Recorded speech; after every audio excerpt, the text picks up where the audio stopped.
Welcome to The Explainer.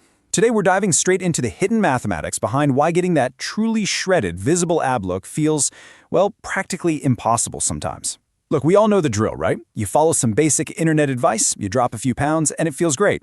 But getting really lean, that is exactly where the honeymoon phase of a diet crashes headfirst into mathematical reality. So let's unpack the hidden traps, the slick marketing illusions, and the absolute must-have psychological survival tools you're going to need to beat the math and finally reach your goal. There's this fantastic saying that goes, "The greatest shortcoming of the human race is man's inability to understand the exponential function." Now, usually people are talking about population growth or global energy when they say this, but honestly, it applies perfectly to your waistline. When you just have a little weight to lose, dieting is a breeze. But when you're grinding for months, trying to strip away those stubborn last pounds of body fat, you need an entirely different set of mental tricks. People just don't anticipate how the difficulty of a diet scales exponentially over time.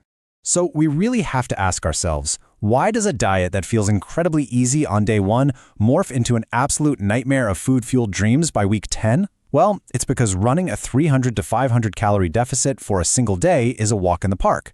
Literally anyone can do it, but stringing that together for 60 or 90 days, the difficulty doesn't just add up, it multiplies. At the start, it's smooth sailing. But then, that exponential math takes over, and suddenly you're literally dreaming about sandwiches while you sleep. To put this into perspective, think about how compounding credit card debt works. If you have just one single dollar of debt growing at 2% a day, it seems totally harmless at day 30 and even day 60. But boom, after 5 years, it explodes into this massive number. Now, apply that exact same compounding pressure to your own hunger and psychological fatigue. To survive this kind of pressure, sheer willpower is not going to save you.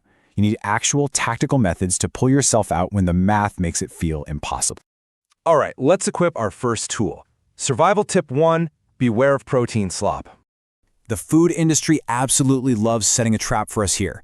They'll take zero-calorie sweeteners, fiber powder, cheap oils, gums, emulsifiers, the whole shebang, and they just glop it all together into a little protein rectangle that fits right in your pocket.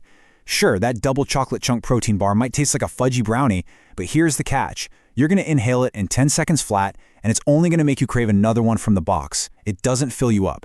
To survive exponential hunger, you absolutely need high-volume foods. I'm talking about foods like tofu or lean meats that actually take time to chew, swallow, and physically fill up that gaping void in your stomach. Which brings us right to our next strategy. Survival tip 2, track your calories accurately. Okay, we all kind of hate chaotic calorie tracking, right?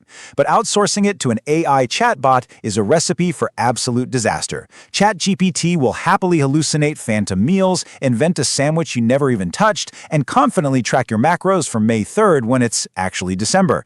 You have to use a dedicated app with a barcode scanner, not a robot, just to keep your sanity intact. The exact moment you stop being acutely aware of your calories is the exact moment that exponential function wins. Because accurately tracking your food prevents the terrifying realization that you just estimated poorly, overate by thousands of calories, and wiped out an entire week's worth of progress. Here's the horror story so many dieters face. You go to a friend's house, you casually estimate the pizza and cookies in your head, and then the next day, you sit down and crunch the real numbers. And you realize you were 2,000 calories over your goal. A whole week of grueling, hungry progress just totally gone in one evening. So track it while you eat it. Now, to survive the really late stages of a diet, we need survival tip 3, the hack of eating your water.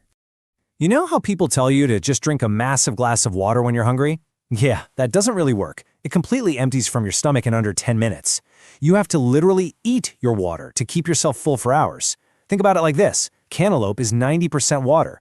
Strawberries, blueberries, apples, and nearly all vegetables are at least 85% water. Even potatoes are mostly water.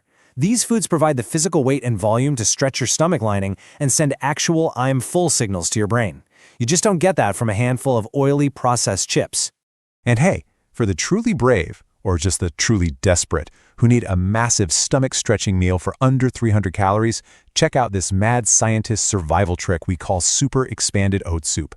You take dry oats in water and microwave it so it puffs up. Then you add more water and microwave it again. Finally, you mix chocolate protein powder into a full glass of water and dump that entire mixture into the bowl. What you're left with is this giant bowl of soup that physically forces you to sit down with a spoon for 20 minutes. Your brain totally registers it as a massive solid meal. It's crazy, but it works. Moving along, we have survival tip 4, distraction and restructuring. Let's think about the math again for a second.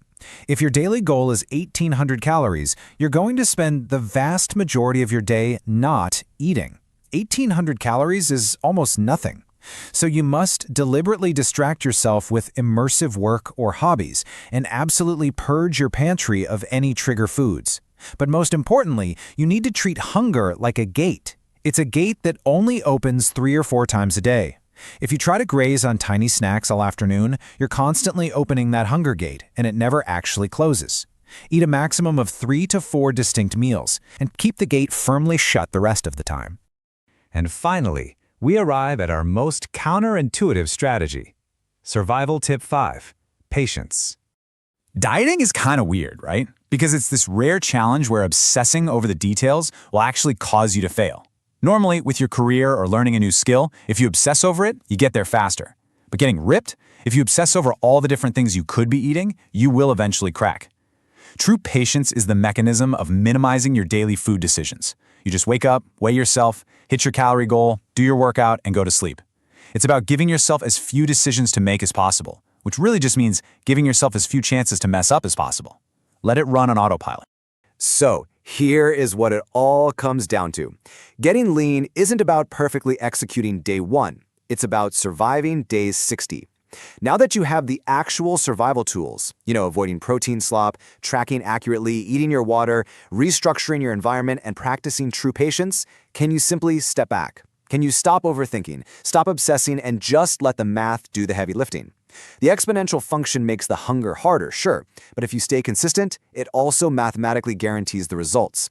The only real question left is, will you get out of your own way long enough to see them?